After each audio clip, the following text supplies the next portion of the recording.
विश्वका धेरै देशहरू कुनै न कुनै साम्राज्यको अधीनमा परे, तर हिमालको काखमा रहेको नेपाल पूर्ण रूपमा गुलाम बनेन।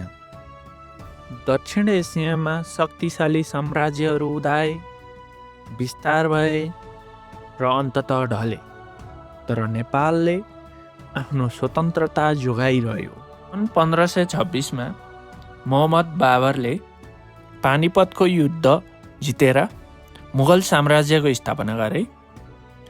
यसपछि भारतीय उपमहाद्वीपमा एक शक्तिशाली साम्राज्य उदायो। अकबर, शाहजहाँ र विशेष गरी औरङ्गजेबको समयमा साम्राज्य अफगानिस्तानदेखि दक्षिण भारतसम्म फैलिएको थियो। यति शक्तिशाली साम्राज्यले किन नेपाल जित्न सकेन? नेपालमाथि आक्रमणको प्रयास नभएको होइन। सन् 1349मा शमसुद्दिन इलियास शाहले काठमाडौँ उपत्यकामा आक्रमण गरेका थिए, तर दुर्गम भूगोल र स्थानीय प्रतिरोधका कारण स्थायी शासन स्थापना हुन सकेन। नेपालको सबैभन्दा ठुलो रक्षा यसको भूगोल थियो। उच्च पहाड, गहिरो खोज, दुर्गम पहाड ठुलो सेनालाई अघि बढ्नै दिँदैनथ्यो। मुगल सेना घोडा, हात्ती र भारी उपकरणमा निर्भर थियो। यी साधनहरू हिमाली क्षेत्रमा प्रभावकारी थिएनन्। मुगलहरू प्राय उर्वर र धनी मैदानी क्षेत्रतर्फ केन्द्रित थिए।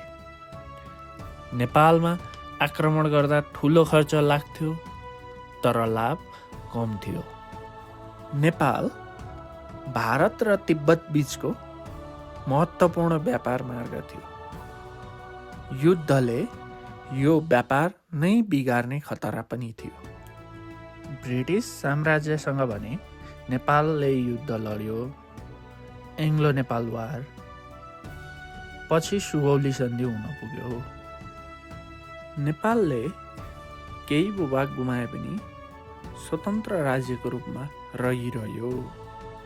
सन् 1857को भारतीय विद्रोहमा नेपालले ब्रिटिसलाई सहयोग गर्यो, जसले सम्बन्ध थप मजबुत बनायो।